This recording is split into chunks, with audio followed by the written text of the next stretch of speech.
All right, folks, welcome to episode 6 of What the Fuck VA.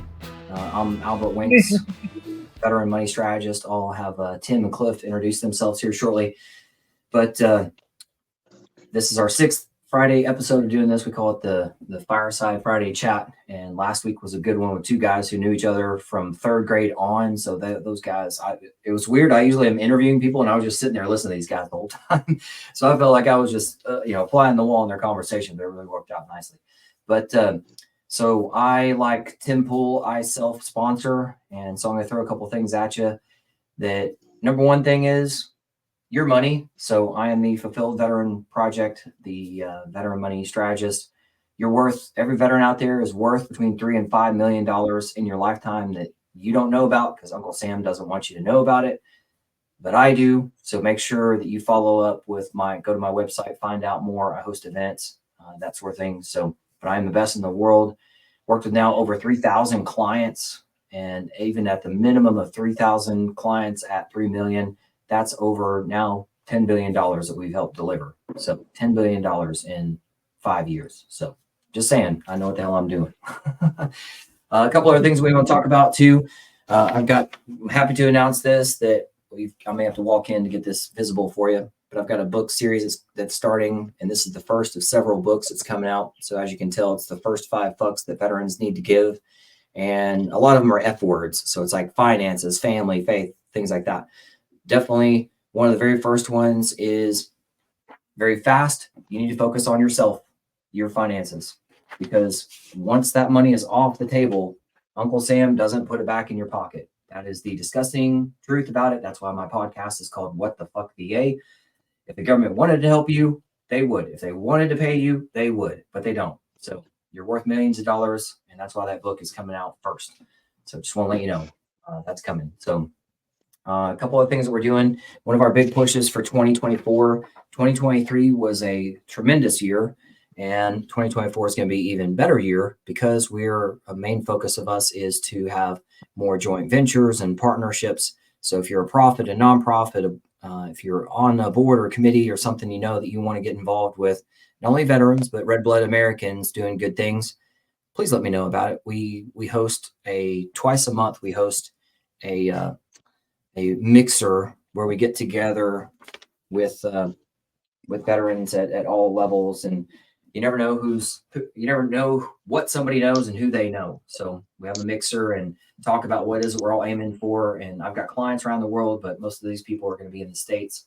So no matter where you are in space and time and business and age and money, if you have that service mindset, which all service members do, and you're wanting to keep that service moving forwards, well, this is a great place to do that. So you can find all this and more on my website, thefulfilledveteranproject.com, under my events portion. That's where you find the events that I've talked about. Under other tabs is where you'll find things like my books and stuff like that. So, and apparel and all that kind of stuff, because we have apparel now, all that jazz. So we just finally got that going with our tax item that we needed for the state sales taxes, and we finally went and go with that. So that's apparel stuff is online too.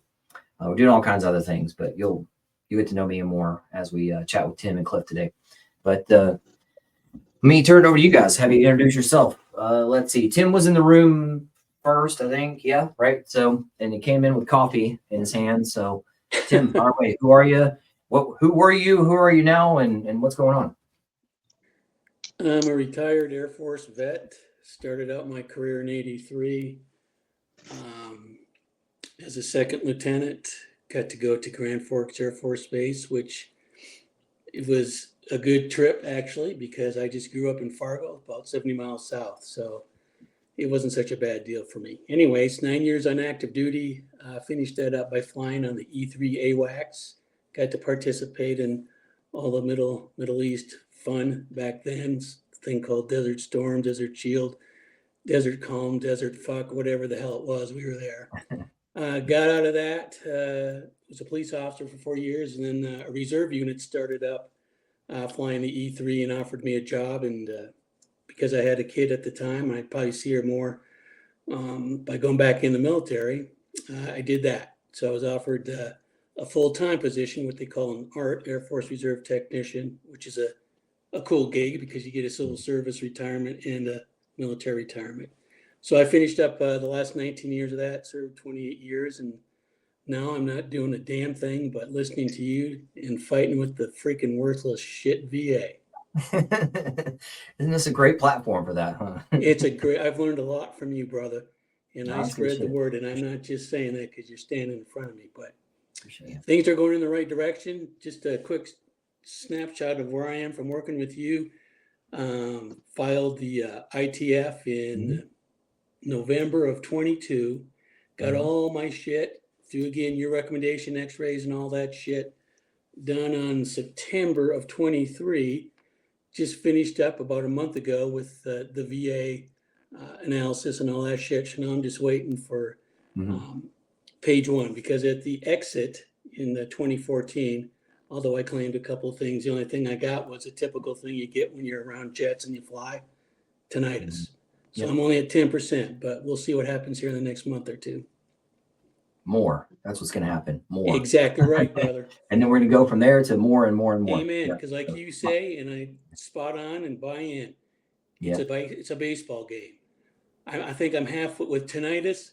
I don't even know if I'm out of the fucking batter's box, but at least this next round, I'll get to first or second for sure. We'll go from there. Yep, definitely. Yeah, good stuff. Appreciate that. Cliff, fire away. Hey, my name is Cliff Slake. I served in the Marines from 1992 to 96, and I made corporal. After that, I went and got a degree in history and a master's of science in vocational rehabilitation counseling, commonly known as Chapter 31 benefits. In the middle of that, 9/11 happened, and I went to sign back up, and I'd been married less than a year. My wife said no. So after about 3 more years, she conceded. I think she started to get tired of me. And I ended up pulling a direct commission to the Army, where I was a medic platoon leader, and then I transitioned to a special operations proof of concept called Human Terrain System. I did the training at Fort Leavenworth, Kansas, through the Foreign Military Studies Office, and ended up working in the rear, managing reports and coordinating information and intelligence for teams downrange. And then I went downrange and was in Baghdad at Camp Liberty.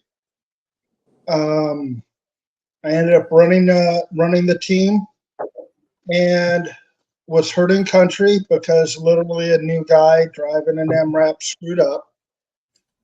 I am currently rated at 100%. 3 shoulder surgeries, both hips replaced. You know how it can be. And I currently will write analysis and assessment reports for people that request them. I'm working with a new veteran company that is got the license, I should say, to sell what's called EF block here in Florida and the general area.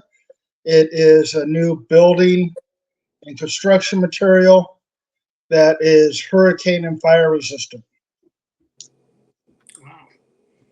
I was going to say, yeah, where are you guys? So I'm in Indiana. Tim, you said you're in Nebraska. Is that right? Colorado. Colorado. Okay. South. I heard you say Fargo. All right. Well, I grew up, raised and born in Fargo. Oh, okay. Fargo. Okay. Yep. Gotcha. And Cliff, you said you're in Florida? Yes, Panama City Beach. Okay. Gotcha. Very cool. Tyndall Air Force Base. Yeah, right next to it. It's down the street, sort of. Yep, I did some of my training for the E3 there. Yeah, small world. So if you guys don't know, I was in the infantry in the Army. I did enlisted time in the late 90s, got med boarded out in 2000. 9/11 happened, tried to get back in. The since I was in the infantry, that was back in the Army days where there was, if you jumped, you jumped. If you drove, you drove. That was it. But then they said, hey, that's kind of dumb. Let's let these guys do other shit. So they said, after 2000, they said that you could come join in as 18 X-ray. And I tried to get back in that way and was denied for it because of tattoos that are way smaller than what I've got right now. So post 9/11 didn't want a Green Beret, whatever, to get in the shoot for Green Berets. Then, so I got denied for that. So I moved further south in Texas because I was raised in Texas, and I was in Corpus Christi. Went to near Corpus Christi. I was coaching there for a while. Applied for a pilot position because I found that for the Army you can fly helicopters without a degree. And I was like, all right, well that's cool. About a year later, I get denied for that because they've got only 2 people that they're wanting in and 10 people applying. So they said, hey, you qualified, non-select. So I was like, son of a bitch, keep moving forwards. So I just immediately looked up ROTC, what's closest thing to me, Corpus Christi. And that's the only place I looked at, went straight down there. And divine intervention was that every semester, it's like one time a semester, there's an orientation. Well, that was like a week or 2 after I called. So I went down there and did the orientation, met with the captain that was a recruiter. And the reason why I say finger quotes recruiter is he had the best line ever. And I think Tim will like this. He said, people who lead don't need to be recruited. So he said, I hate that word recruiting. And very similar to what I do now is I just keep moving forwards, helping my clients. So I don't have to be told to wake up in the morning and love you guys and help you get your fucking money. Like I am the most self-motivated dude on that. So don't worry about me. I will be here tomorrow and tomorrow and tomorrow after that. So don't worry about that. I'll be here. Unless one of my clients fucking kills me. But outside of that, I'm here, but not going anywhere. But yeah, so I thankfully joined the ROTC program there. Great small program. And a couple years later, got commissioned, selected one of only 12 to fly medevac. So I was a med service corps officer and went over to my long tour was Afghanistan, flying over there, everything up into Korengal Valley, crazy shit up there, all the way down to crazy dust landings on Highway 1 and yeah, crazy stuff like that. So that's a little bit about me since Cliff probably doesn't know much about me. So I'll tell you, but yeah, then I think like most of us, I got out, and after getting out, I thought that my chest candy would do the talking for me, that medevac dude, and man, these corporations can't wait to get a hold of me and spend 6 figures on me. And I saw Tim's reaction. Oh my God, my son, let me tell you what that's going to feel like when you land face first on fucking reality's concrete. But that's why I'm doing the podcast too, is guys, I'm Cliff and Tim, I'm sure you're backing me up on this. How many times do we think chest candy is going to take us to the next thing? And then you get out in the civilian world and nobody even knows what the fuck chest candy means, much less who the fuck gives a shit about what you did 10 years ago. The civilian world only cares about what you do for me today and tomorrow and tomorrow after that. They don't give a flying fuck who you were. So let me just. And they're about as loyal as you can throw a fucking building. Yeah. So what was your experiences with that? Using that terminology there. And let me crank up my speaker here for Tim. Yeah, well, when I got out, I mean, like I said, I was blessed in the sense that I didn't necessarily need to get a job just because I had those 2 civil, I had the civil service retirement. The military one I had to wait for because I retired under the reserve system. So I had to wait because of the deployments that we did. I got to back that up a whole year. So I actually got my military retirement. I got it when I left. It was a 05 lieutenant colonel. So, I just looked for piddle work. I guess I didn't look for anything in particular, but the couple places that I did look at, it's a military resume, right? I mean, that's what you've done for the last 28 years. And in my estimation, I think we did not only some good things, but some sort of cool freaking things. But that translates to freaking shit. Unless you're going to a military contractor, like Boeing or Lockheed or something like that, and you flew, they don't give a rat's ass. They look at it and go, okay, go over there with the peons. And then you usually got some 30-year-old that maybe even a early 20-year-old person that just got out of college, has got his degrees, trying to tell you what to do. It's like, I don't know if this is going to work out. The biggest thing is, the stuff that we've done, especially when you see combat and shit, there's this, you're a different breed, and that translates, unless it's law enforcement, it translates to nothing in the civilian world, and they don't understand you. And I know for me, the one job that I did do, I did it for a year just because I'm not a quitter. But then before I killed somebody, I said, I'm done. I don't need it. I'm done. My wife even said, you come home even more angry than you usually are.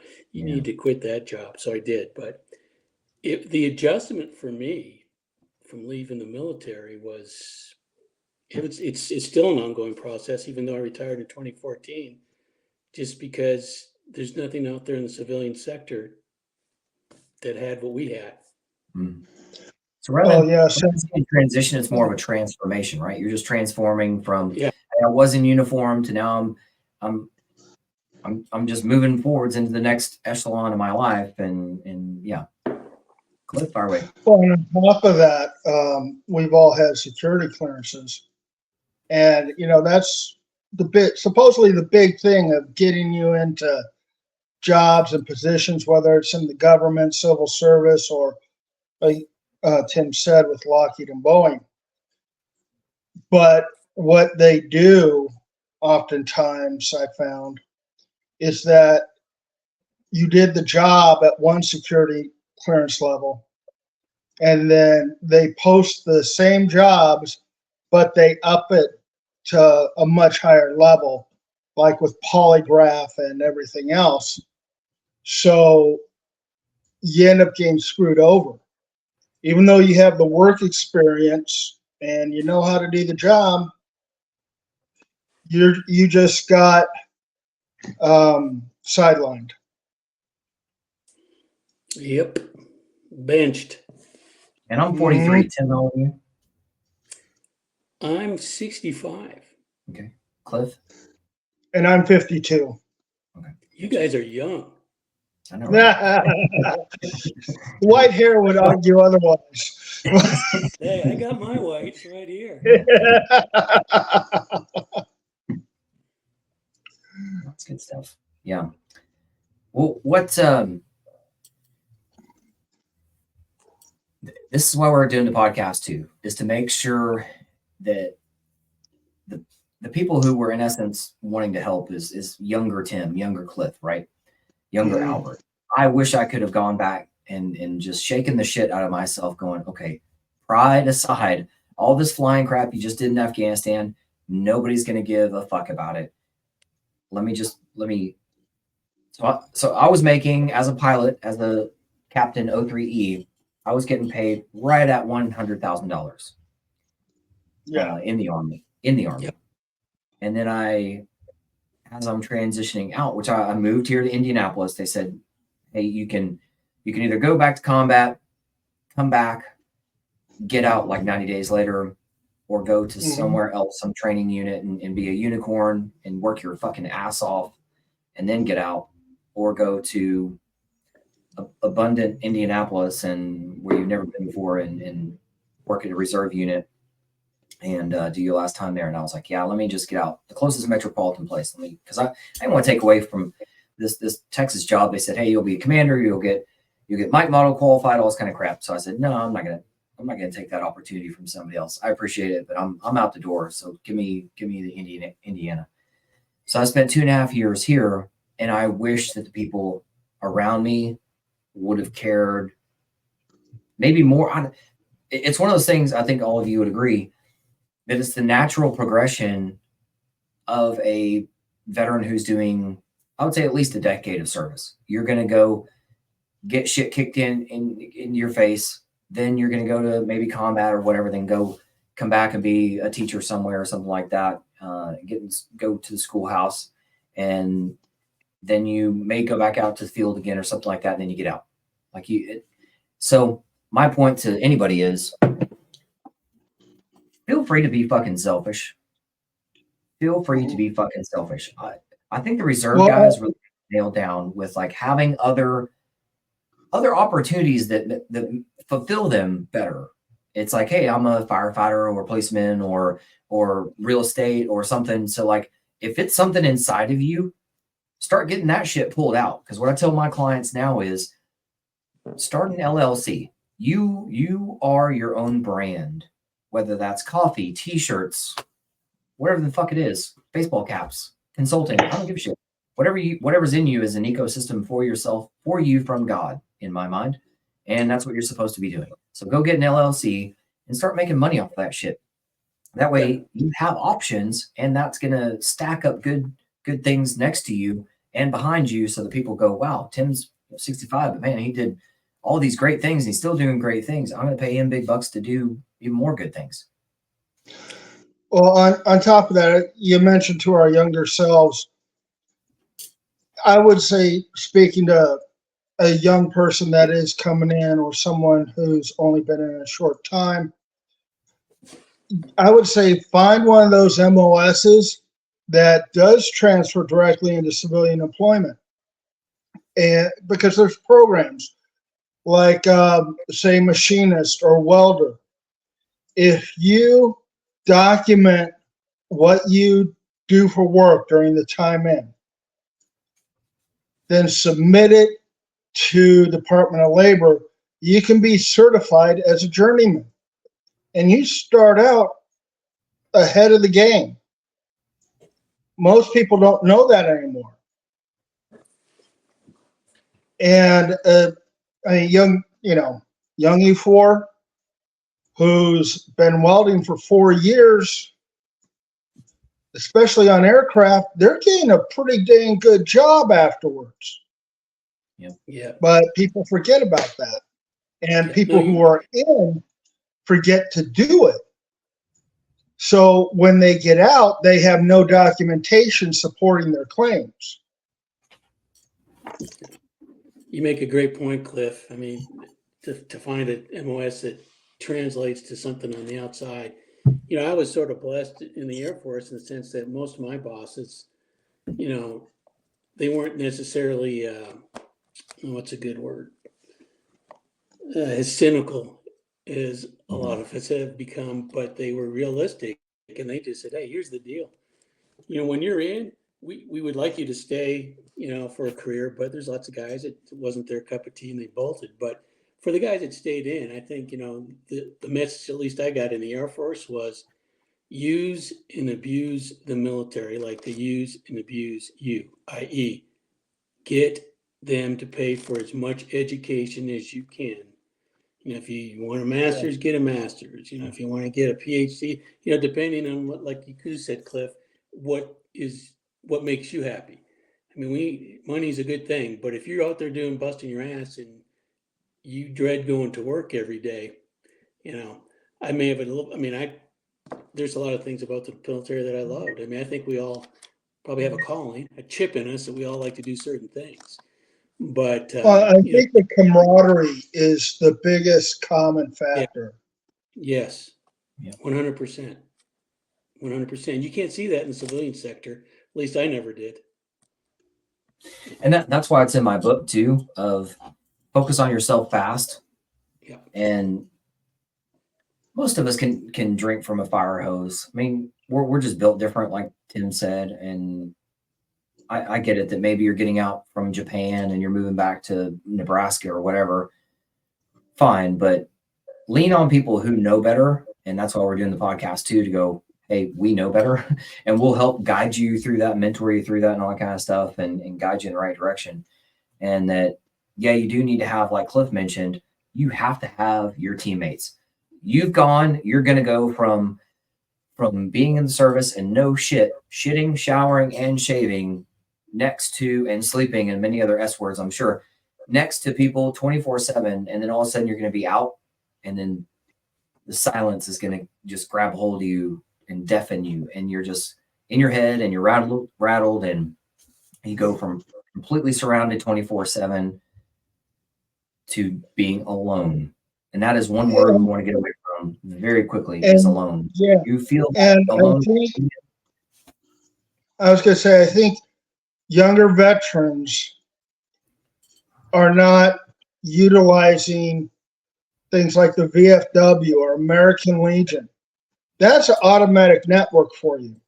Yeah. You can talk to people, you can find out what's going on, you could get more information, whether it's about jobs in your area or just people who understand you.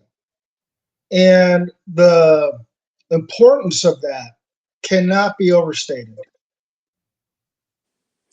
Yeah, and just sort of the tie-in with my association with you, Albert, which is a message that it can't be understated. And I think you even have it in some of your slides and sort of your theme, maybe your call to arms is, how many of your clients have told you, well, shit, I wished I would have known that when I first got out. Because when I got out in 2014, without going into great detail, I made 5 claims. Well, I got one of them, which was the easiest no kill, because of what I've learned and what you preach is it's designed that way. It's designed to make it hard and difficult so that people have one shot and they don't want to do the reattack because the process is such a pain in the ass. They make it difficult. Now, that doesn't mean that there's not good individuals within the VA system, because there is. Right. But as an entity, I think if I could steal your words, it's a corrupt dragon.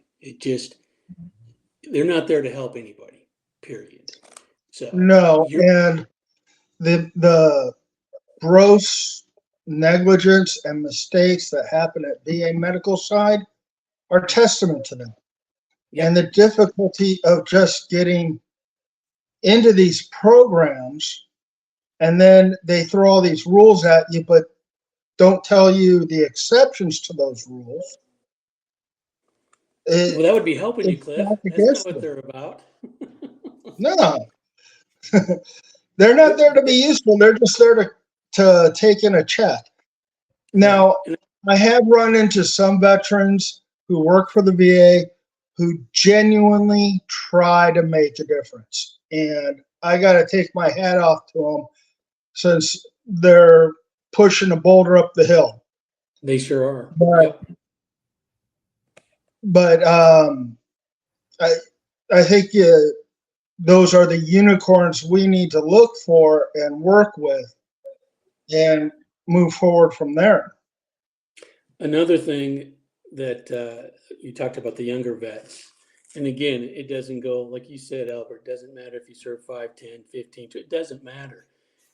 When they get out, reach out. I initially, even though I was a little bit older, I was intimidated to walk into the VFW and American Legion and places like that. But man, you talk about a gold mine of information of guys that literally want to help you, have done forums, have done reports.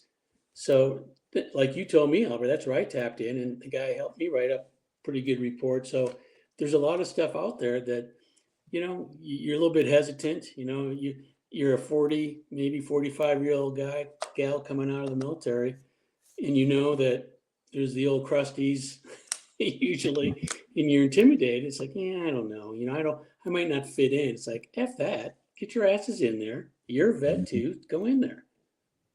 That's where another F word comes in. I say that all the time. Get out of your own fucking head. Like unfuck yourself. I can't tell you, because Cliff, I host every week for my clients what I call baseball batting practices. And there's Green Berets in there, there's Night Stalkers in there, and all this kind of stuff. And just, you guys get in your own fucking head. It's human nature. It is human nature to get in your own head. Well, what if this doesn't work out? Keep moving forwards. Tomorrow's not guaranteed, but I'm pretty fucking sure tomorrow's going to exist for all of us. So, we've all been trained in a form of adapt and overcome. And as veterans, we need to embrace that, because we're in an environment that doesn't really understand us, but one we can't get out of. So we need to adapt, overcome, not forget who we are and what we've done, but look for solutions and implement them. And that's Exactly.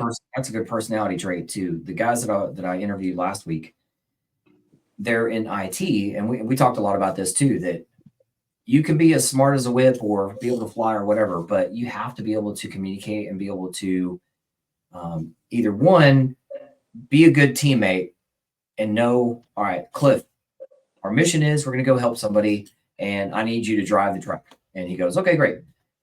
Or be a leader like Tim, and Tim says, hey, we're going to get 5 VFWs together and Cliff, you're going to drive that truck. And you know what I mean? Like you have to be on that shared vision and be able to help each other.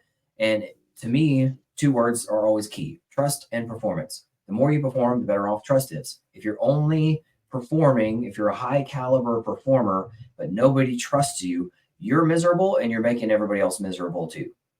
Yeah. I've got a ranger who was he went to Amazon, started making a lot of money, but then he hated it and he wasn't there very long. Right. So, I mean, I use him as an example because, and many other people, I could just throw so many names out there, but if you're not happy, the people around you aren't happy either. And it's not going to get better. So what you have to do is find that passion and be able to move forwards with it and create a plan. That's why I say have an LLC. Even if you start out as a side gig, get out, go work for Amazon, go make big bucks as a ranger. But at the same time, have an LLC on creating coffee or beard oil. I mean, you're going to find something that you have a passion for.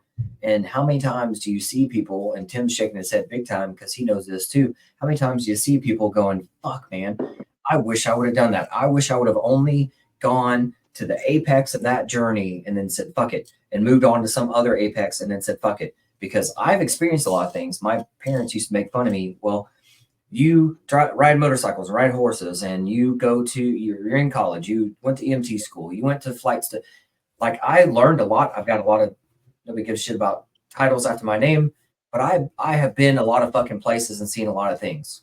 That is experience that I can bring to the table and go, hey, at 43 years old, I've got enough wisdom to know I don't like people that I don't want to work with. And good news, I don't have to work with them. I don't have to convince people, hey, pay me money. Or I try not to use fear. I mean, you're guaranteed a loss by walking away from me, but like, go get help somewhere else. If you're going to be an asshole to me and my staff, I will fire you day one. So anyway, point back to saying that is I am fulfilled and I don't have to have a stressful conversation with my staff every day of like, well, you know, little Timmy, he's being a dick. I don't have to do that. Tim is saying great things about me and he's in the middle of his fucking process because I'm a guy who tells people how it is. And in a good way of, I love you and you're worth millions of dollars and I want you to be happy. I want you to be fulfilled. It's not the half-ass project. It's the fulfilled veteran project. So I want you to be fulfilled through your money and that. I think the problem is when people get out of the military, they are overwhelmed. And they often find it difficult to find that passion because it's one more thing on their plate. One more thing they have to do when they're trying to adjust to everything else around them. So helping someone find a direction and helping them develop that into an idea and then a course of action is imperative. Well, that's what I say to my clients too. At this point in time as well, I'll say things like, hey, I know this sucks. I have to tell you some bad news that you're getting fucked by the government. A Green Beret said to me, he said, Albert, I knew the government was fucking me. I just didn't know he was dry fucking me. And I was like, yep. But we were able to say, okay, dust off and move forwards. Dust yourself off, keep moving forwards. Those are lines with special operators for a fucking reason. Keep moving forwards. Your better life is out in front of you. Right now it sucks. But right now you're in the muck, in the mire. But good news is guys like me and Tim and Cliff will go, hey man, we'll help guide you through this. We were there. We may be there right now. You know, I mean, you never know what Cliff has been through and Cliff doesn't know what I've been through and what I'm going through right now or whatever. And I mean, that just, we all have life going on 24/7 and we all have kids. They have lives going on 24/7. So like, I'm going to hold up this shirt here real quick. So it may be a little wrinkly, people, but there's a theme that we have. There you go. Excuses, fucking results, man. No excuses, fucking results. Yep. So I get it that you may have a booger today or that you only have one fucking leg. Okay, whatever. Keep moving forwards.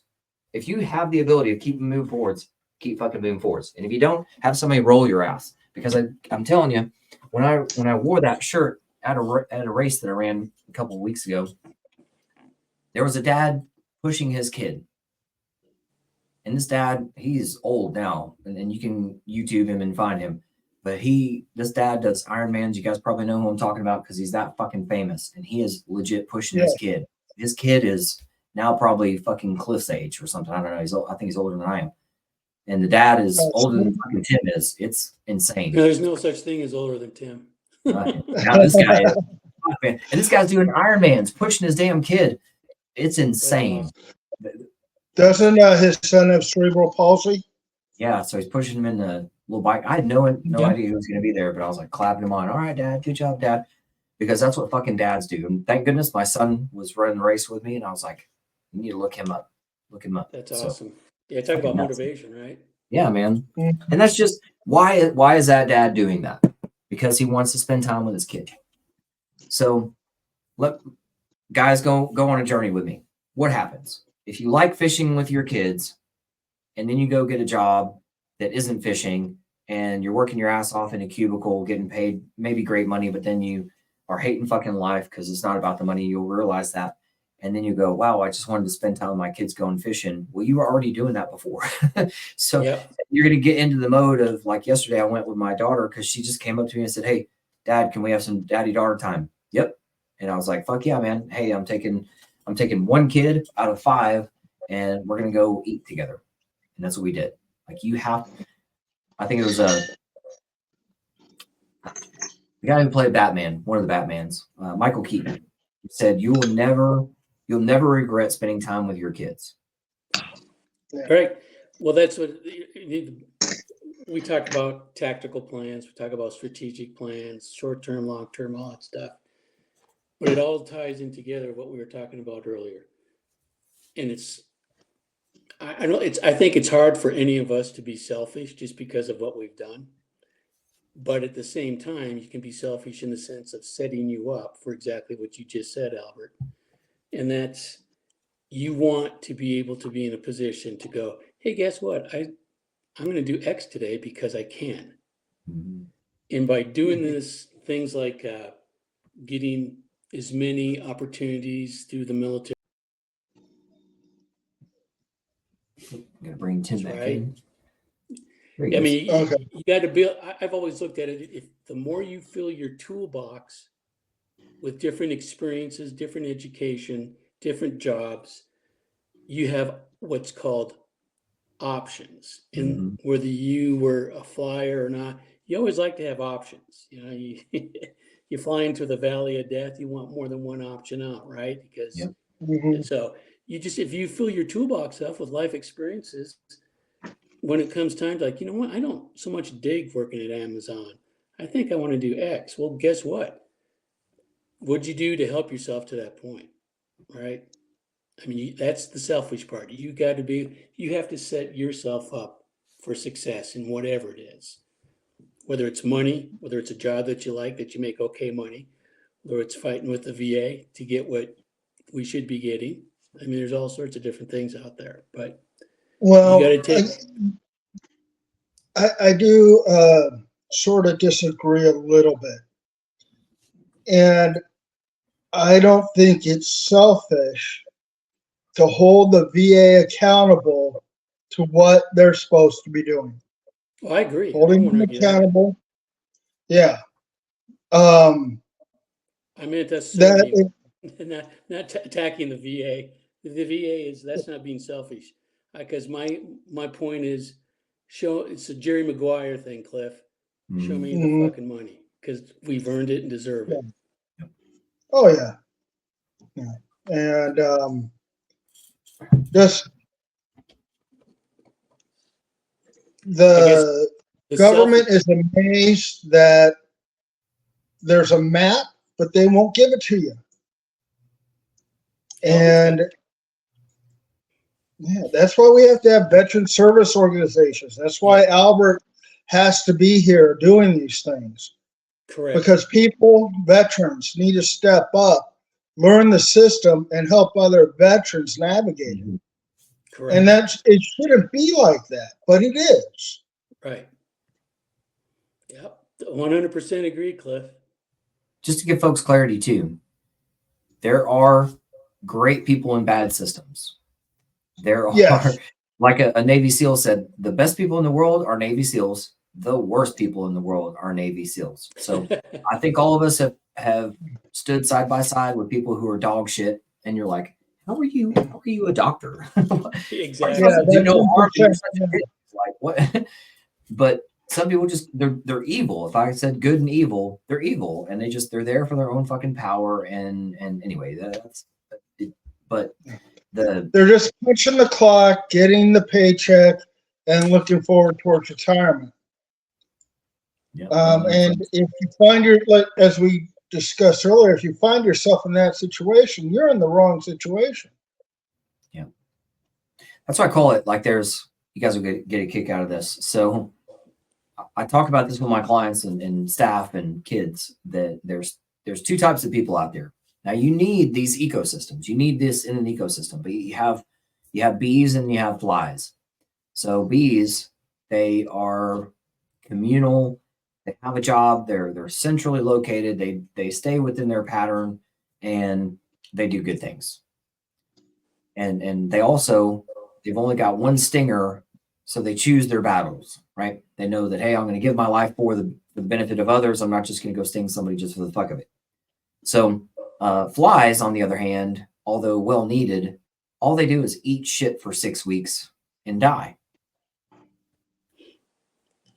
So what my point that I want you to take away from this, everybody, is if you are a bee, you will now, from now on, notice when a fly is talking, and you'll be like, that's fucking stupid. I don't need you. Yeah, we got so much. Feel free to say no and move on. Exactly. And drive forwards on your own fucking, be in charge of your own fucking destiny. Don't worry about somebody else. Nobody else is, I'm telling you, nobody else is going to do it for you. Nobody else is going to shake you and wake you in the morning and say, Cliffy Poo, get up, go make magic happen. Right? Well, Cliff has to get up and motivate himself. Am I right? I'm not sure if it's Cliff's house. I mean, you got to take self-interest in what you're doing in every phase of life. You're right. Interest and ownership and responsibility. Because, I mentioned people being overwhelmed when they get out. A lot of times you stayed in the barracks the entire time, or base housing. And then all of a sudden you have a mortgage. You have bills. You have for water, gas, electric. And it becomes much more complicated. You're no longer just focused on your family and doing your daily job. You're having to think about all these other considerations. Yeah, they teach you how to kill and all that stuff. But then when it's time to exit stage left, a lot of times people are ill prepared to deal with basics, like you said, Cliff. Yeah. Balancing a budget. Mm-hmm. And that to somebody that has never done that before, that's got to be a huge stressor. That you have Tim, you just talked about a multi-billion-dollar idea, because public school doesn't do it anymore. They used to teach home ec, and I grew up on a cattle ranch in Texas, so I think I was a 1980s kid, so I was born in 80. So I was probably I would say the last generation that had, I don't think we had guns at school, but I think the people that were just a couple years before me, you could have gun racks at fucking school in the small school. We did. That's when we grew up. You could go to any story of the school that you were at, look out, and there'd be pickups with rifles and shotguns just sitting there, unlocked. I might add. You could honestly start, any veteran out there could start your own fucking life academy. Start your own life academy. Hey, I'll teach you some shit. You mentioned that. I'm working with a number of veterans right now. We are putting together a program for a reality show. And what it is teaching these young, current generation guys. We're going to take about 6 of them, sort of as a proof of concept, and teach them everything from how to drive a manual transmission, how to change, how to have mental resilience, how to develop themselves, how to do physical fitness, wash their clothes, be independent, because those skills are sorely lacking. Oh yeah. Yeah. And, Yeah. and hopefully we'll start filming in May. Who's And your we've been picked up production by a crew? major distributor, and that's one of the other projects I'm working on. I've got like a half dozen right now. We'll talk about it. Let's talk about those. I'm curious. Yeah. That's the good stuff. Like, hey, we're not here to bitch and complain about what we've been through. We're here to say, hey, this is the reality of the things we've been through. Keep the ball moving forwards, because you're doing, like Cliff said, wearing a dozen hats. That's what's nice about veterans. We're one of the very few people that wear a dozen hats pretty fucking easily. So yeah, what else you got going on? Well, besides that, I'm co-authoring a book on coal and how it's going to be the next big thing. What is going on is, while Europe and the United States are moving to these like wind farms or solar, these energy sources that are not consistent enough to maintain the grid, other countries like China are building 100 new coal-fired plants a year to produce electricity. India's building them like crazy. Africa's building them like crazy because it is cheap, it is efficient, and it gets the job done while being reliable. So we're writing a book on that, researching, doing a think tank to further develop this analysis and assessment, because things are just going batshit crazy around the world. And those of us who are veterans are watching it going, we could have told you that was going to happen. In fact, here's a report I did 6 months ago, just based on open source information, that said this was going to happen. So there's a huge untapped pool of talent in veterans and their general knowledge of the world at large.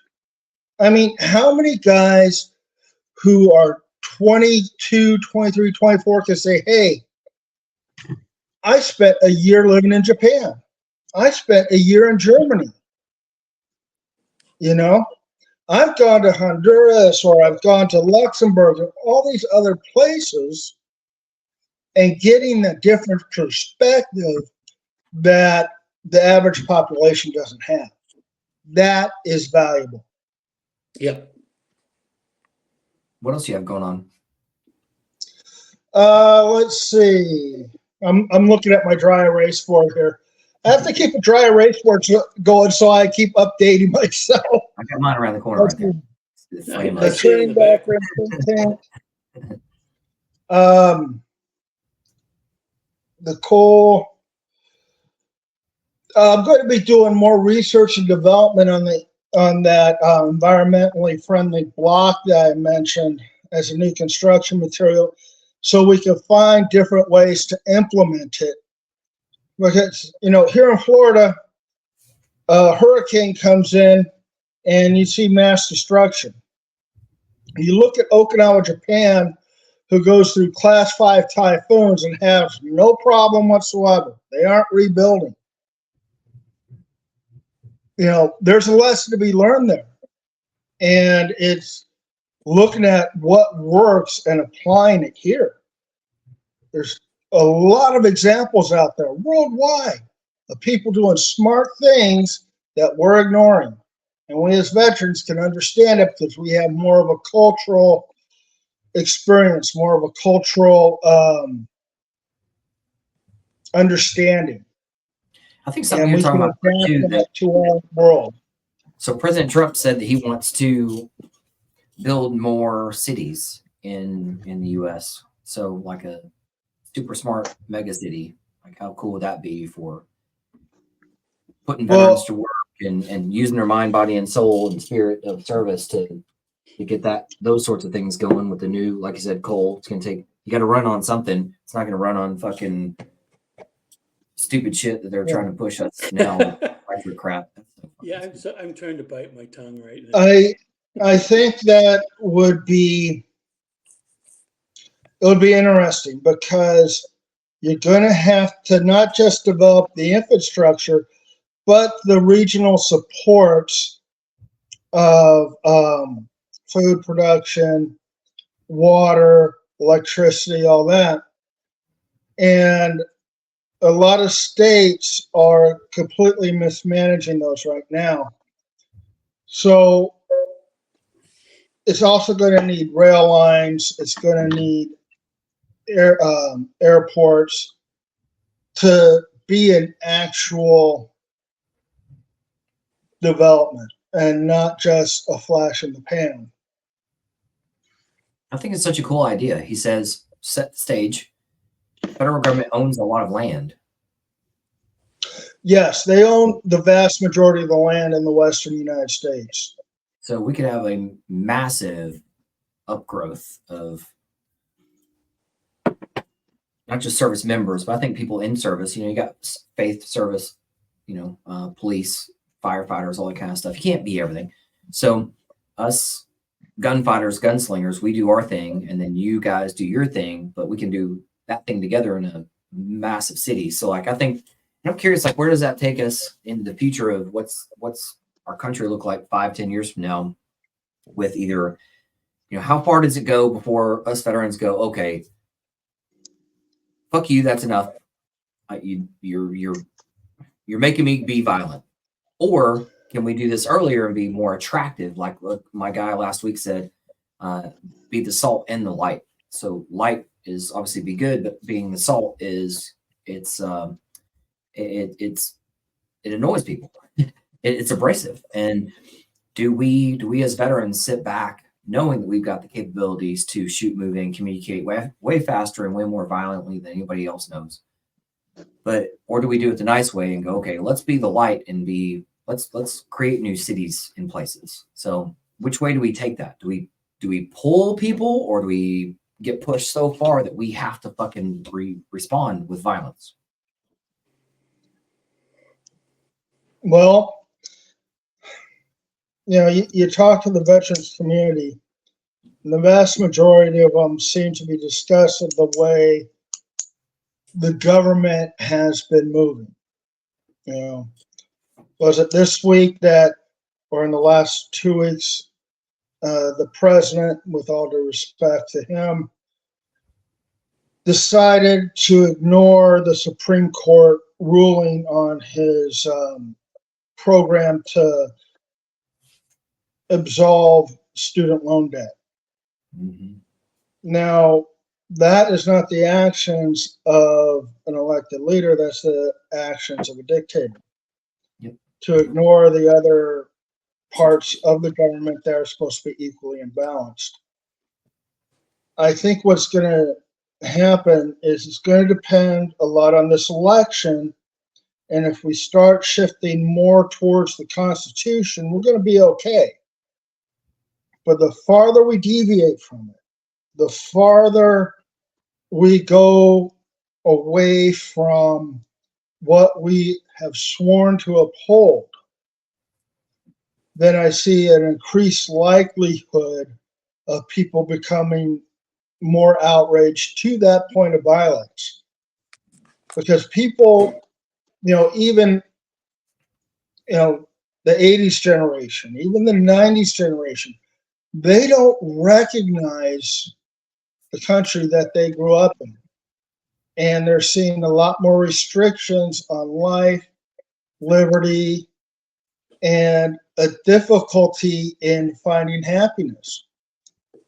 Now, the socialists out in our society are trying to say that we could all do it with communal living and following a socialist regime. Well, problem is with regimes like that is it lowers everyone to the lowest common denominator. It doesn't give people a chance to excel.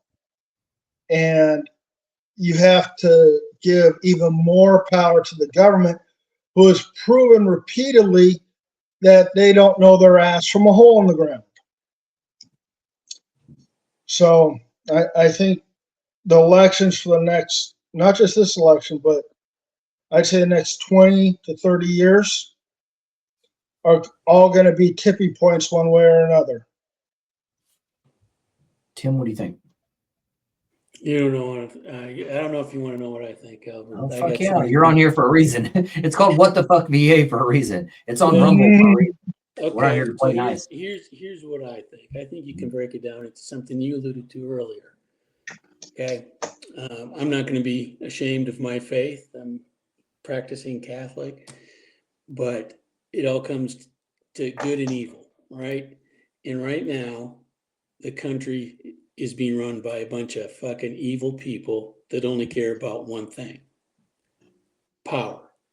You can start with Joe, you can filter to Jill and every other thing. Now I'm a conservative.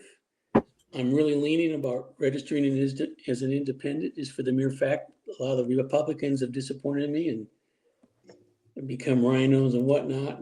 But this country's moral compass has taken a big turn southward and needs to correct itself. And, in 2016, I think the big thing was, and I think that's what Trump ran on, and I'm not like this Trump sycophant where, everything he says is awesome.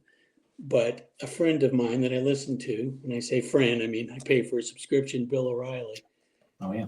He's a registered independent, and he hammers everybody evenly, but he makes a good point, and this is basically where we've come in this country, and it's really, really sad. And since I'm older than both of you guys, I can remember when Democrats and Republicans could reach across the aisle and say, hey, there's 10 things that's wrong with this country. We agree on 6 of them. We're going to work on those 6. Well, it's come to now where they're probably the same thing, but they don't want to work on correcting the 6 things. They want to bicker and bitch, position, posture about the 4. And that's what they run on, because they don't give a rat's ass about not just vets, but us. When I say them, I'm talking about the people in charge now. Yeah. But the point I was going to make about the O'Reilly comment was he made a good point. He said, you can like him, you can hate him, but if you take away his personality, anybody that says Trump's policies were not effective is lying. Okay? Yep. You don't have to vote for him. Okay? And that's fine. And we can get into all sorts of things, but whether people want to think that it was a stolen election or whatnot, the bottom line is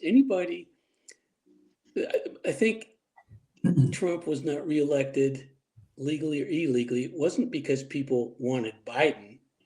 They were brainwashed through the media to hate Trump. Yeah. Simple. It's simple as Trump arrangement syndrome. Mm-hmm. Ronald Reagan once said, if more government is the answer, then it's a really stupid question. Yep, I agree. And we need to go back to that. We need to empower people instead of making them dependent on the government. We need to teach more critical thinking in schools.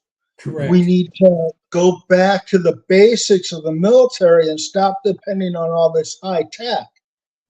Well, I like high tech, however, you want to talk about the military. Do you think China, North Korea, and Iran are shutting down combat training, whether it's flying or shooting or whatever, and funneling everybody into auditoriums to say, okay, now we have to make sure we know which pronouns to address everybody by? Exactly. Okay, you think those guys are doing that shit, or do you think they're doing no shit combat training? Yeah, no. Mm-hmm. The thing is, you have to train with the thought in mind that someone is going to try and kill you. Well, they're trying. They're working. Just look at the southern border. Yeah. Right. Oh, yeah. Okay. Look at that shit. Now, the military and other places are not institutions for social experiments.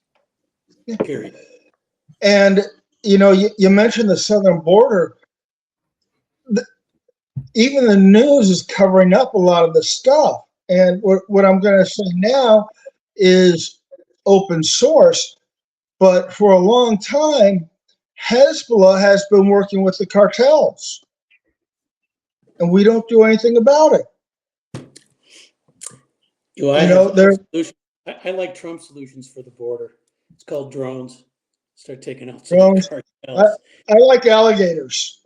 The Rio Grande would be a great place for them. I think Governor Abbott would probably support that. Yeah. Yeah. He might just. Yeah. Telling you.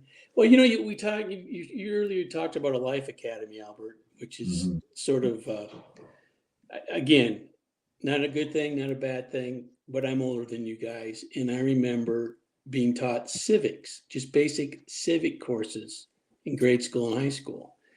And I'm just curious if that's even being taught anymore nowadays. And here's why I say that. You look back in the days of our country first getting developed in the House of Representatives and the senators and all that shit. Most of those people were business owners, farmers. They had other jobs, right? So they had zero problem going to DC, giving them one stint and saying, look, I got to tend to the fields. I got family. I'm out of here. Now it's become, let's homestead. There's no term limits because the people that vote for term limits are the people holding the office. Do you think they're going to get off that gravy train? No. And again, just like the VA system, there's some really good people in the VA system. And there's some really good people too that go into government that are trying to do the best for the people, not themselves, the people. So I just see it all tie in with good versus evil. These people homestead out there. You're making $174,000 a year.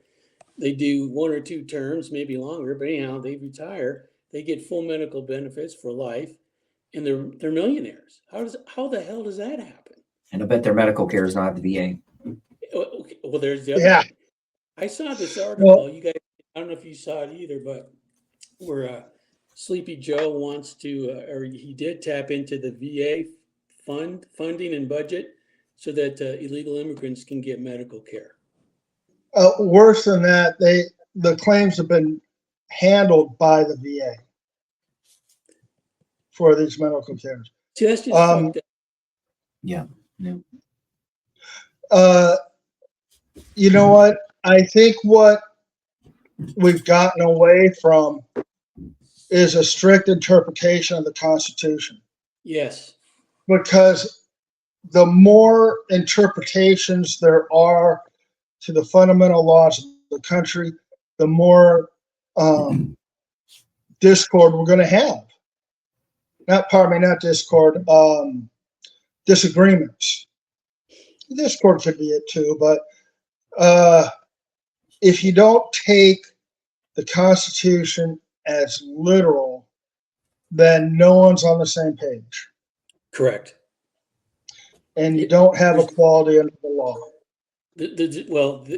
Speaking of the law, the last time I looked at Lady Justice, at least statues, there was a blindfold, right? Yeah.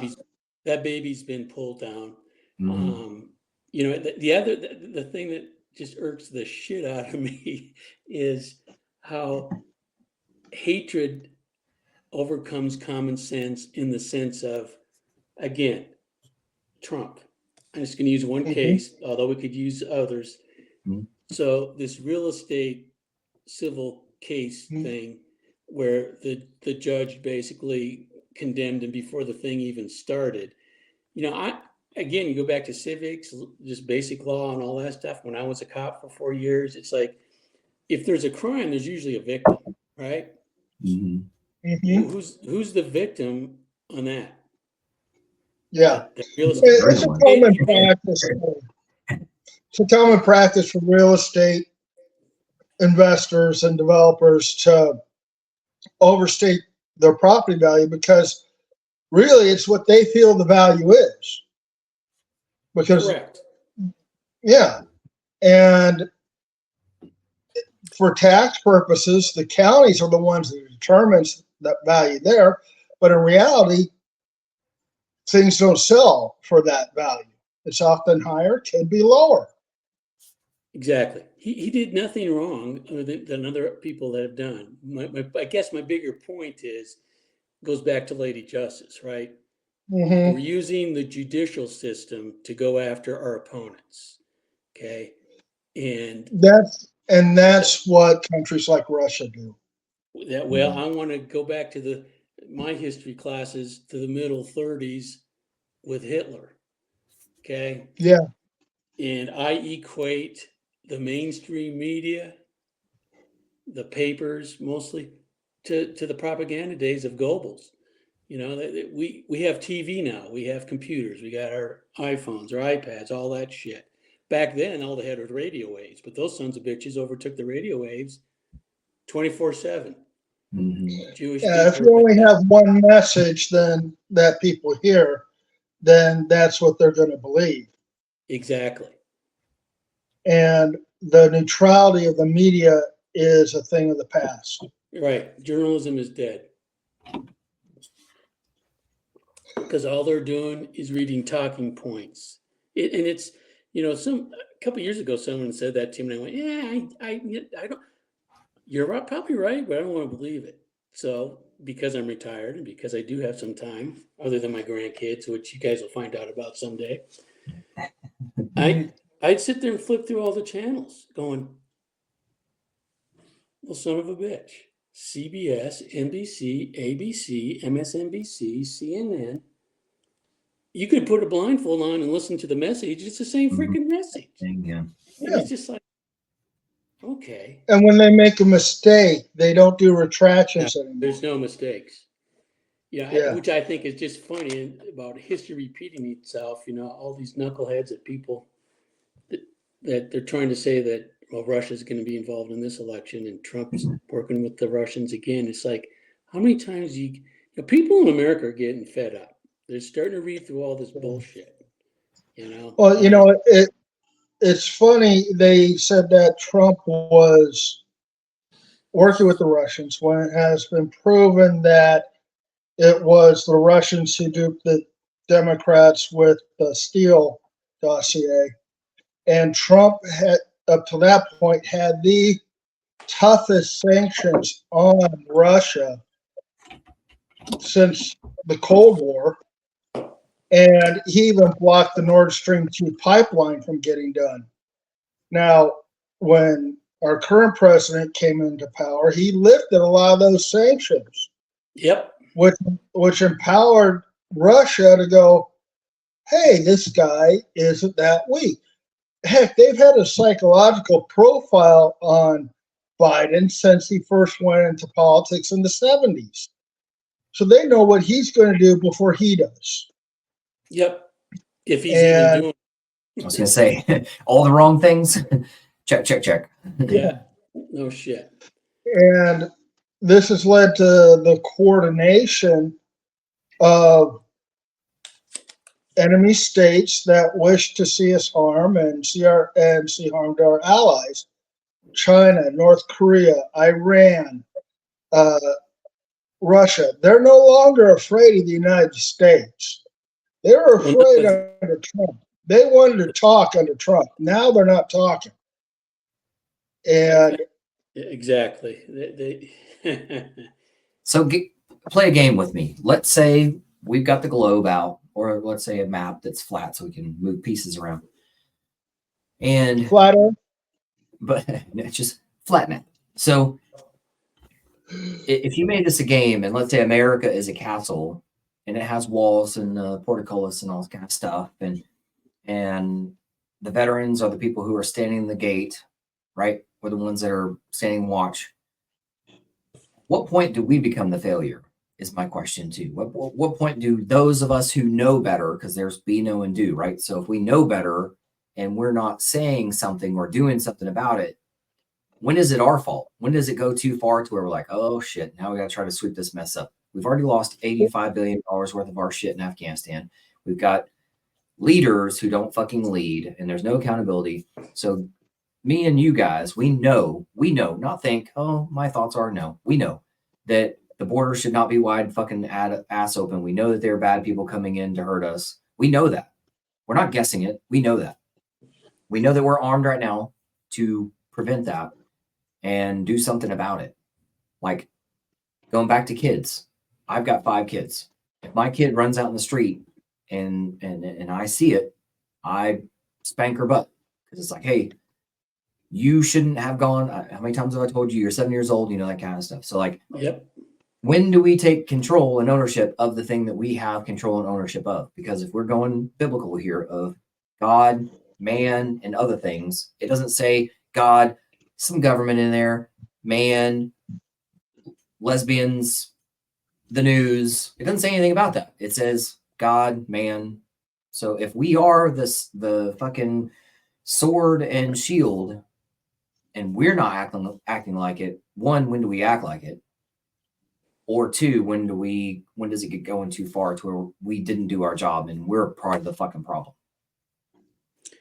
You bring up, in my days, it was the $64,000 question. Today, it's probably the $1 billion question. Mm-hmm. You know, I got my thoughts on that are all over the map, Albert, because you want to do the right thing by God. You want to do the right thing within the Constitution, like Cliff talks about. You want to be legal, but you bring up a very good, I bet you to almost every man and woman, well, I'll go 90% of veterans that are just saying, you know, it's time to strap on and take our fucking country back because this is becoming a third world shithole. And it is, you know, and, you know, there's a lot of people out there that, you know, I guess the term cooler heads want to prevail. And it's like, well, no, you need to you can voice your concern at the ballot box. Well, in the last couple of years, the ballot box system, I mean, if they ran it the way it should be, like voter ID, you go. Now, there's some people, you know, when I was deployed several times in the Middle East, I filled out absentee ballots, you know, okay, to a point. But that's a great point. You know, it sort of goes back to a thing I alluded to earlier about civics lessons. I mean, all these gun haters, they talk about the Second Amendment and they think, well, you know, the Second Amendment, you know, do you really need an AR to defend your house? It's like you need, like Cliff's alluded to, you need to go back to the Constitution because guess what? The Second Amendment was not conceived by the forefathers so that you could have a double barrel AR, whatever you want, so that Joe Blow doesn't break into your house. It's to protect yourself from a tyrannical government. And right now, I think we would all agree it's showing itself. It's right now at the door. We're teetering right now, you know, and it's a scary time. But that's well, yeah. Go ahead, Cliff. When I was first in the Marines, we were told our loyalties are to God, country, and corps. There you go. So to be morally right, to be legally right, and then to do what needs to be done. Now, I think part of the problem is so few people serve in the military now. So our practical voice has been diminished. You know, they as on the left like to scream democracy, even though we're a republic. And by screaming democracy, they put us in a distinct minority group that they try to pander to, but often don't follow up with. Now, being that we are so small, because remember, after World War II, 10% of the population served during World War II. Now we're at, what, 3%? No. Somewhere much less than that. So, and we're spread out all over the country, so we're diffused. We are not in a concentration enough to make a significant impact wherever we are.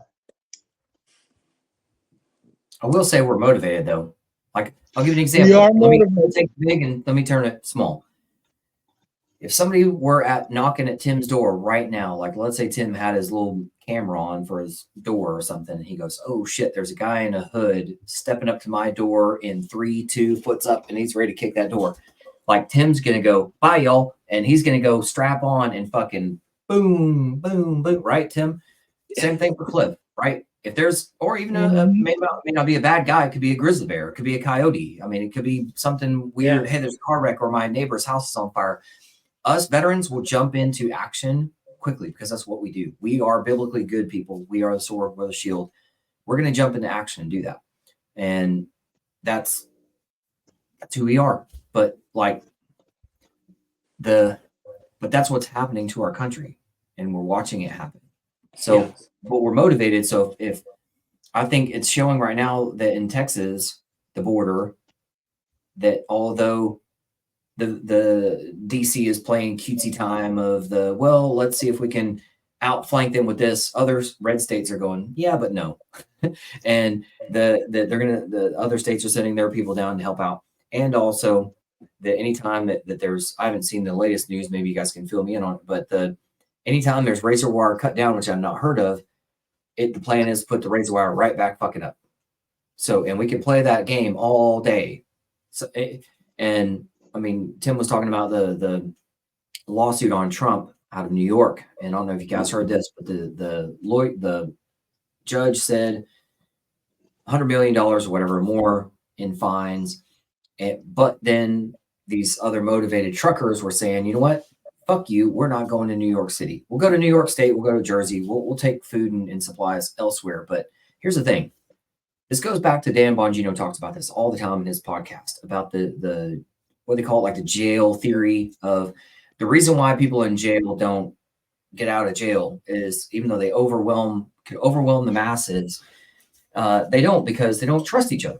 And that goes back to my two words that I originally talked about, trust and performance. So we know we can perform. We know that we trust each other, and we're letting some of these things play out like we talked about. But there's going to come a point. I think part of it is apathy.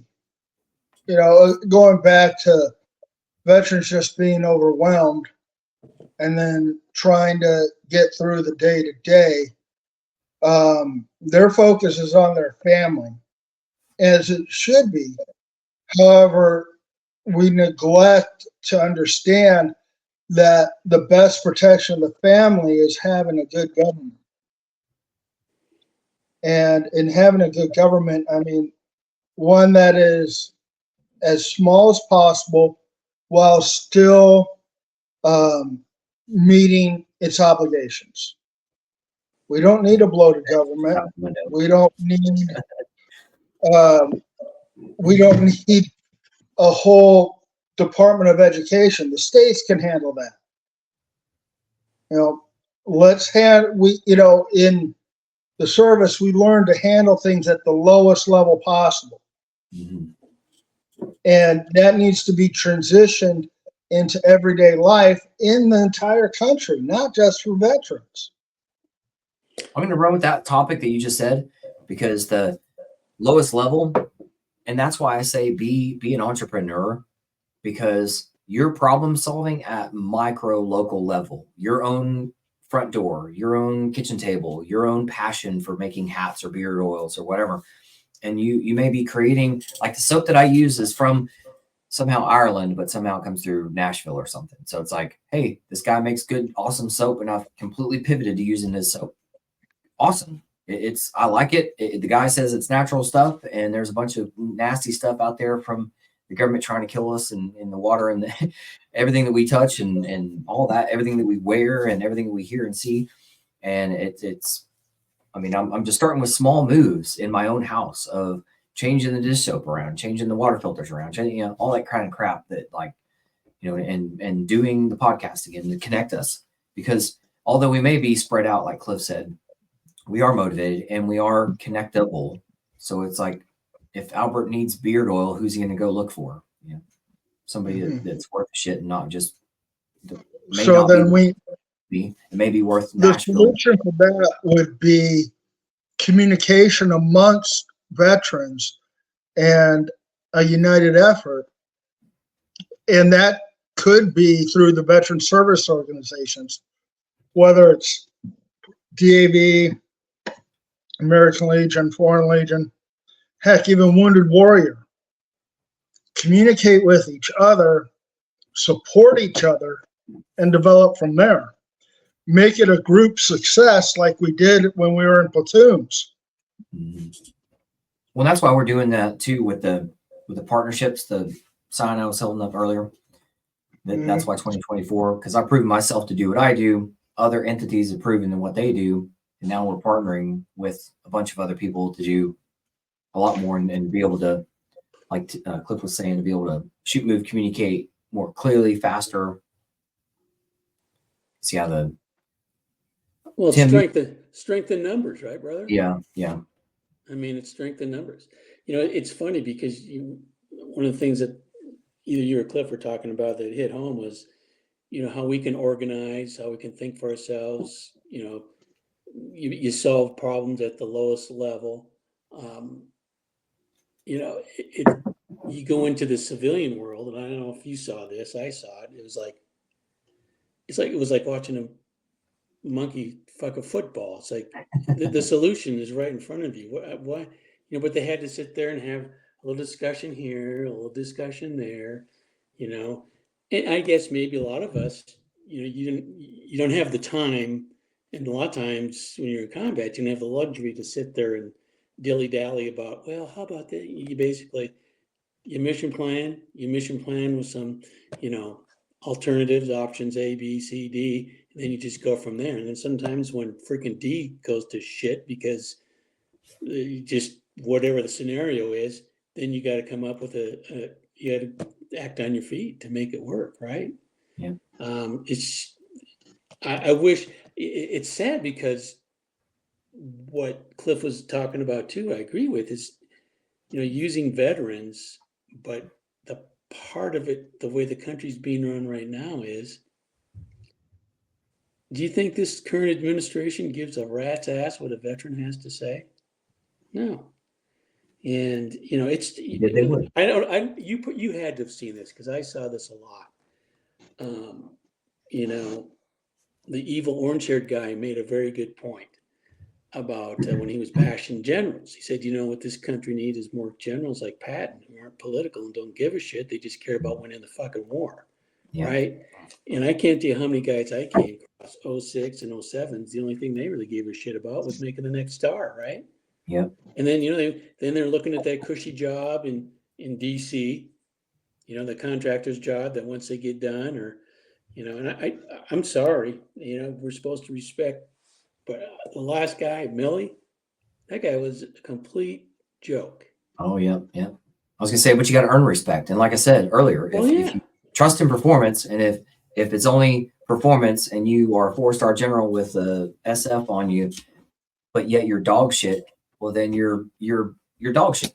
That's what you're doing. Well, we need to remember respect is earned every day. Amen. It's not something you can sit on and just ride. Nope.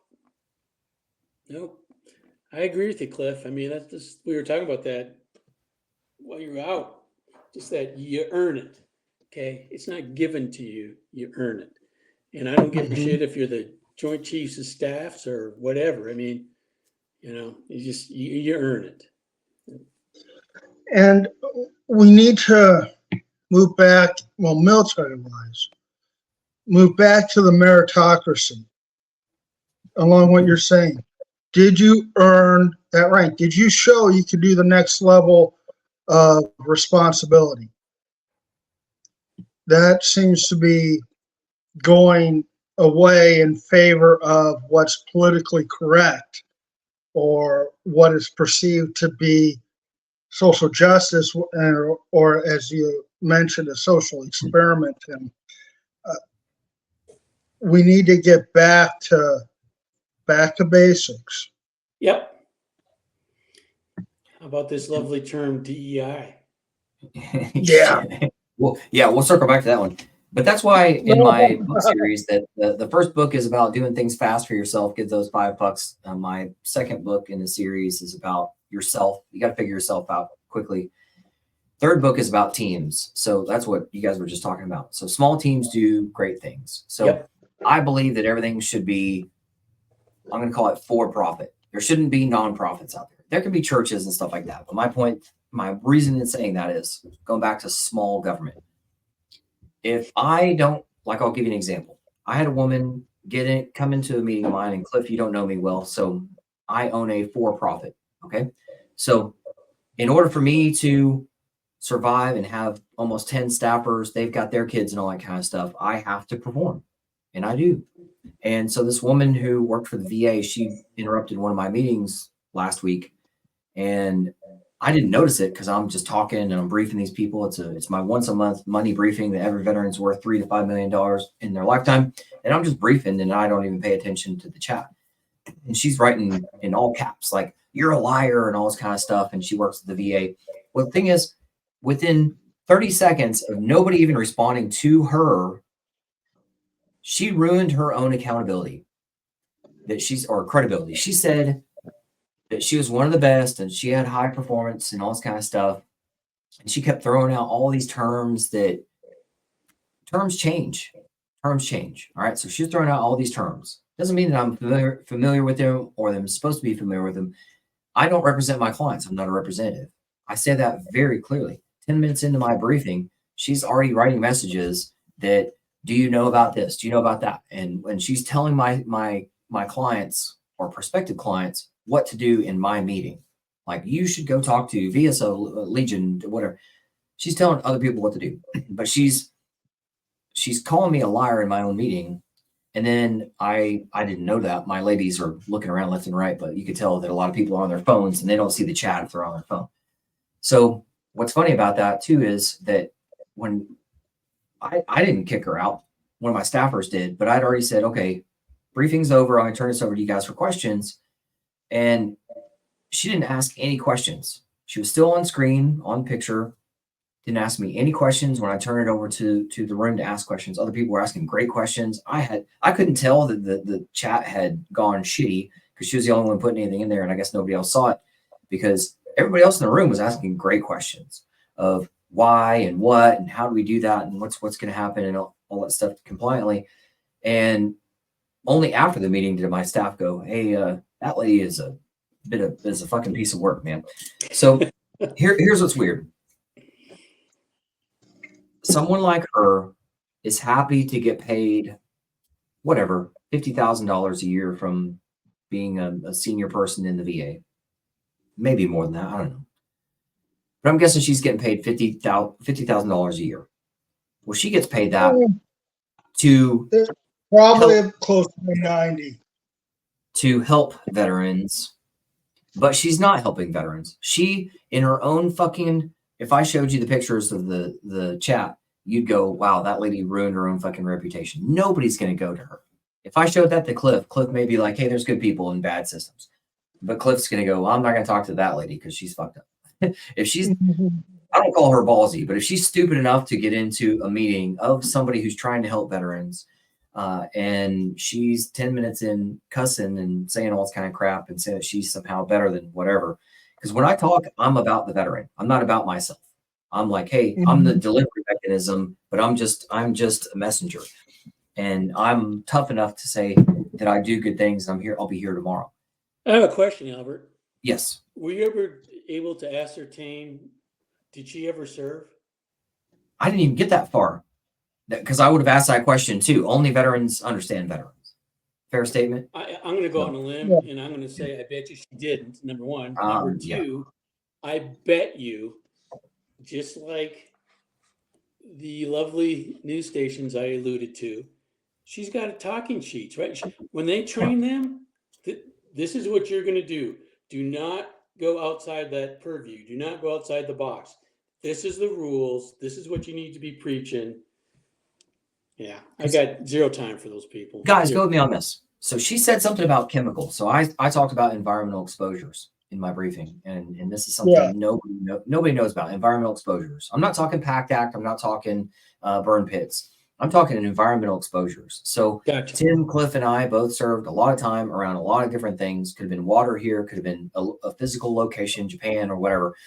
There's a lot of shit out there in the ether that nobody fucking knows about until like 5, 10, 15, 20 years later. And the government's able to go, wow, in Japan, there was this thing. In Florida, there was this thing. And nobody knows about it. Well, that's an environmental exposure. So that's what I help my clients with. And so she was typing out in this type of chat that, well, if you are exposed to, let's say, aviation fuel, then you have to know the chemicals that are in aviation fuel to be able to do that. And I'm just like, do you even know what the VA does? Because guys, go with me on this. I go off of what the VA does. What the VA does, I'll say it for example, I get paid $5,000 a month from the VA. And that means I'm not retired and I've got 5 kids and a wife, and I'm getting paid at 100% permanent total. And also I get paid $428 more a month for SMCS, which everybody qualifies for. And you guys don't know that because you're not being told that by the government, because the government wants to hide that from you. So she had no clue about any of those things, wasn't talking about those things. And Tim, just like you said, they get told only, hey, be a fly, go eat shit, and die 6 weeks from now. They get told to do that. I'm Right. telling you, they get told to do that. I know that because if they didn't, Tim would already have his fucking money. Cliff would already have his money. That's why I have that big fucking check over there. Is when you guys get out of uniform, they should be sitting there in one of your classes of getting out. Should be like, hey, here's your check. Do good things. Don't go just spend it all at once, you know. But the government doesn't do that. If they want to, they would. They don't. So therefore, come talk to me and I'll help you out. But Well, like I said, they create a maze. Yep. That's difficult to navigate. And they don't want Not to accept the responsibility. It's impossible. I've never briefed a human ever, and I've briefed tens of thousands of veterans. I've never briefed a human who goes, Cliff, I don't know you. If I start telling you money, you're going to go, I didn't know that.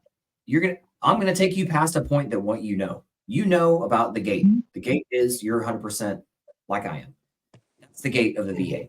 You probably know about, you're in Florida, property taxes. But do you know about SMCS at $500 more a month? Do you know what CRSC is, Combat Related Special Compensation is, and how to Yes, I receive get the combat special related. I don't know about I didn't know about the SMCS. Yeah. You know. And everybody qualifies for SMCS. It doesn't matter months, years, or decades of service. But why is that nobody fucking knows that? Because the government they don't want you to. Yeah. And oh, by the way, so this woman that was in my meeting, she was thrown around unemployable. I do not push for unemployable. I don't help people get unemployable. I actually have helped multiple veterans get off of unemployable because you qualify for your money without being restricted in your life. So freedom is one of the deliveries that I do. It's one of, you just hit another point that just makes me livid about the VA. Okay. There's the money portion that definitely gives us some freedom. There's no doubt about that. Mm-hmm. But good on you, Albert, because guess what? When you're beaten, broken, and you leave the military, and then you try and defend and fight the VA to get what you have, and they're not even looking at you as an entity that can still produce in a different environment, like hey, you want them to be employed, whether it's selling beard oil or whatever. That chick, that's part of the evilness, right? Because if you really cared about a veteran, there's more than him getting his disability, okay? And just because he's getting disability doesn't mean he's a fucking leper and he can't produce or do something else out there that's productive, right? Yeah, that is a common misconception when you say that you have 100% disability, that you're 100% disabled. No, you're compensated at the 100% rate that the law allows. And just say paid. Just make it easy. The government throws words around to soften something or make something seem evil when it isn't. So, or scary and scare people off. So, like Tim used the word deployment. That's what we're taught over the past 30 years is deployments. We went to war. Yep. I know what I went to. I know what I saw as a medevac pilot. I know what I saw. And it wasn't deployment. It wasn't sand castles and fucking rainbows. I'm telling you. If you want to know, I've got helmet camera footage. If you want to see some of the shit that I've seen, I don't want to show it You to know you what? because I saw I it. think You don't we want to see could it. we could share some shit over some bourbon. But I'll tell you what. here's what I want to end on, guys, and I want You to bet. really bring it back to a positive. Although people say like there's a cycle of strong men create weak men and that kind of crap. It's bullshit. There are always strong men, but they're just being valued differently by society. So right now, the big government or the whatever it is trying to make us feel smaller and appear smaller, but we're not. They're trying to make us feel at the global elite level. They're trying to say you are in a prison on this globe and you're going to eat bugs and go fuck yourself. You're going to love it for it. But that's not Americans. That's un-American. For us who know what the Constitution is, who know what God is, who know what America is, it is a way of life. It could have many borders or no borders. It doesn't fucking matter. We're still going to be here. If the zombie apocalypse happens tomorrow, I guarantee you 30 days from now, I know who's still going to be on Earth. And it ain't going to be fucking rich people. I'm telling you. Would everybody else out there agree? And that's why Tim's waving his hand. Because what I think the world is going back to, even let's use zombies. Okay. So the zombie apocalypse is going to bring about let's say after 30 days, people get fucking hungry. If you've never tried, try starving yourself for a couple or whatever, fasting, whatever you want to call it. Try that for a day or two. See what happens to you. You get You hungry. mean no more Starbucks? But yeah, right. Yeah. So I'm telling you, there's people who are prepared for that apocalypse, that zombie apocalypse, and there's a lot of you motherfuckers that aren't. So I'm talking to my boys and sisters, my brothers and sisters out there who know what the fuck I'm talking about. That we are prepared with not only guns, but fucking food and also the kind of stuff. And we know the weirdest thing is we know how to be cold, wet, and sandy and fucking miserable for like a 30-day period. Because I'm telling you, you die fast without fucking water. Guess who knows where water is? We know. Veterans know where fucking water is. You die. There's the rule of threes. There's, let's see, 3 minutes without air, you die. 3 minutes or 3 days without water, you die. 3 weeks without food, you die. Yep. So air, so it's not money. It's not. So put this in your fucking mental piggy bank, folks. It is about, you need to have air first, you need to have water next, and you have to have fucking food. And you have to have all those protected by fucking service members and veterans who know how to use, how to fucking eat shit for a while, 30-day period. Because I'm telling you, if like all of AT&T nationwide went out yesterday, and I'm one of those guys, and I was like, hey, if this is the beginning of it, I guess we'll see. I know what I've got. I guess we'll see. I guess we'll see. I mean, I don't want people dying. I don't want that. But my point is, like, if you Starbucks motherfuckers out there who think that you're gonna get in my shit, you're not. You're gonna lose from hundreds of meters away. I'm just telling you. Tim would agree with this. Cliff, I'm guessing, does too. And although we're biblically good people, we also know that we are for Jesus and that there's good things happening. Hey, people died in the Bible, brother. Like, yeah, right. Exactly. That's what I'm saying. So let's go back to 1776. And I'm going back to a point that Tim and Cliff have made. Even if without the United States and the hierarchy of government paying for defense and missile carriers and, you know, all that kind of airfield and all that kind of crap, there's still the people. The people are still here. So my point to that is, whether you're a beard oil guy or a coffee guy or a hat guy, or you're a minister, local minister, or you're a handyman or know how to build shit that I don't know how to build, you're a fucking fighter too, because that's what all go back 200 plus years. That's what humans and let's say Americans have. They're faith-based. They believe in God, and the American way of life is life, liberty, and pursuit of happiness. We're not guaranteed happiness. We're guaranteed fucking strife. And like they say in the Bible of, if I told you, you wouldn't want to go on this journey. All the shit you're going to go through. And I've got a dad that's not here. A granddad's not here. A brother's not here. A sister that's not here. Okay? And that's just the fucking beginning. I've been through way more shit than most people have. And I don't want that for anybody. But I'm still fucking here because whether the government wants me here or not, that's outside of my fucking, I have nothing to do with it. So, You know what's odd is the government takes people joining the military almost for granted. And I don't know about you guys, but I know myself and a number of other vets, it's generational. Their father served, their uncles, their grandfather served, their great grandfather served. And that is a dedication to something greater than ourselves that is no longer appreciated. Those values, tradition, honor, duty, commitment are no longer part of society as a whole. It's the me generation.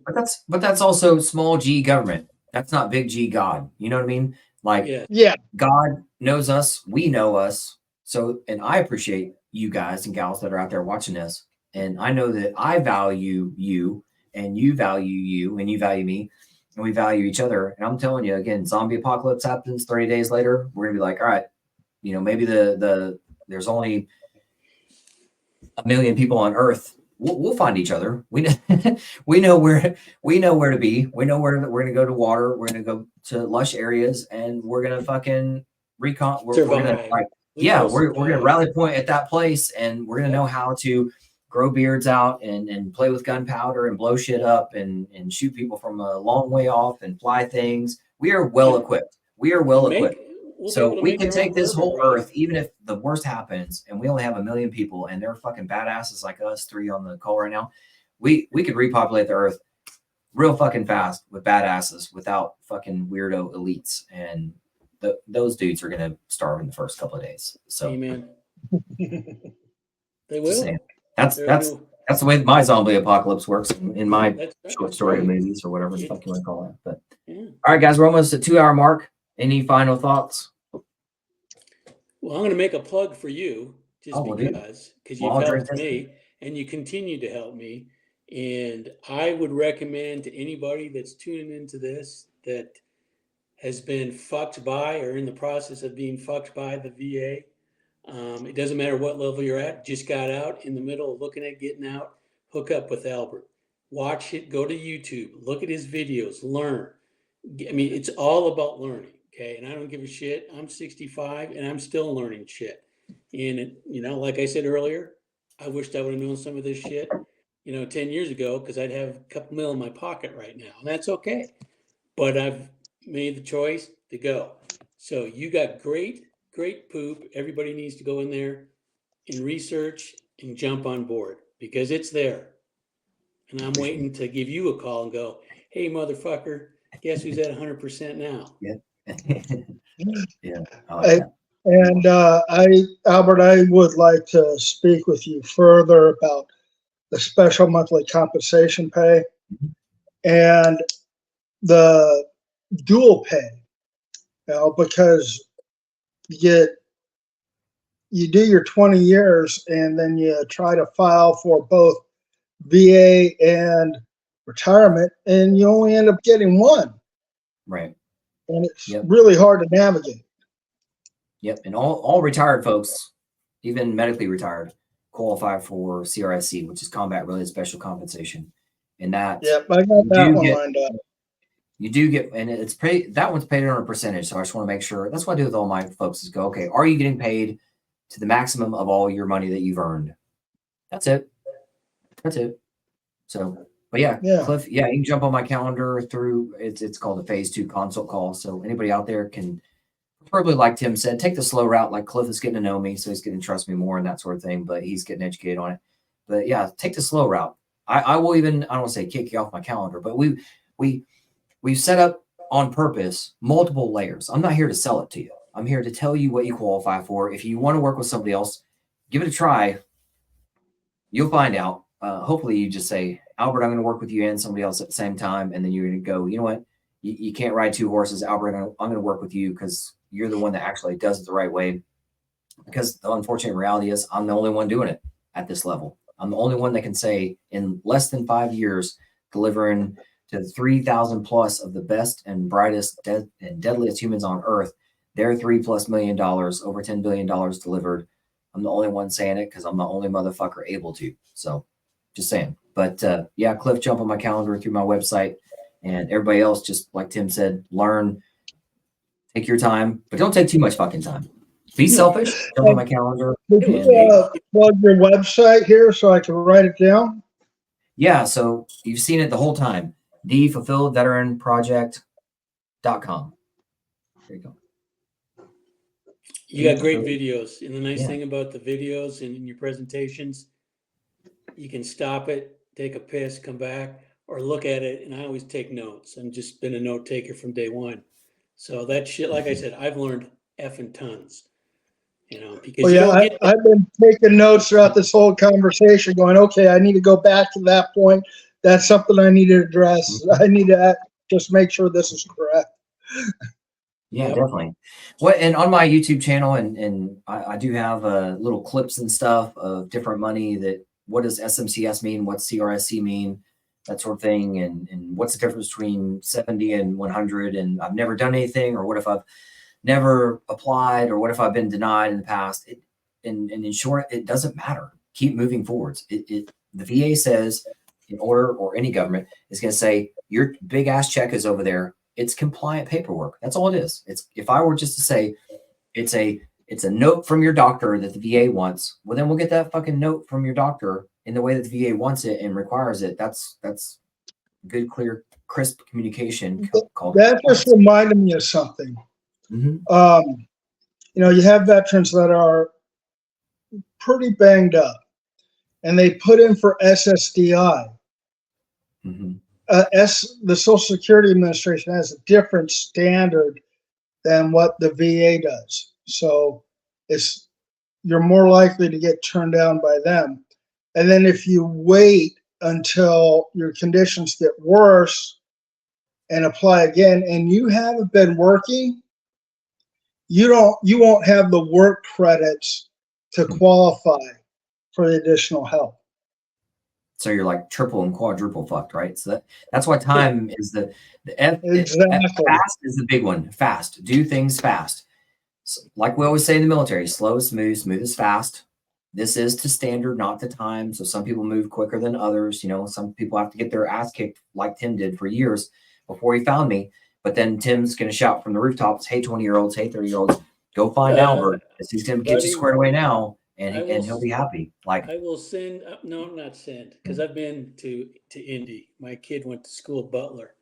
Nice. I will bring a bottle of Rabbit Hole to you. Yeah. And we will drink that fucker together. Yeah, there you go. I'm here. You guys know where I am. But yeah. Anything else, Cliff and Tim, before we close out? No, thank you for this opportunity. I had a very nice time. You betcha. Hey, Cliff, are you, stupid question, are you hooked up with Albert on LinkedIn? No, I'm not. Yeah, that's a great place to find me. I'm on LinkedIn. And like I said, Cliff, we do twice a month the partner and brand ambassador mixers, because our big push for 24 is partners with guys like you who are out there doing good shit. So we'd love to at least mix with you and get to know a little bit more about you and see what you got going on. And you're doing great things. I love your heart, and certainly would love to partner with you and see where that takes us to abundance for everybody. Thank you. I appreciate it. And that's high praise. Yeah. All right, guys. Well, thank you. We appreciate you guys being here, and we'll talk again soon.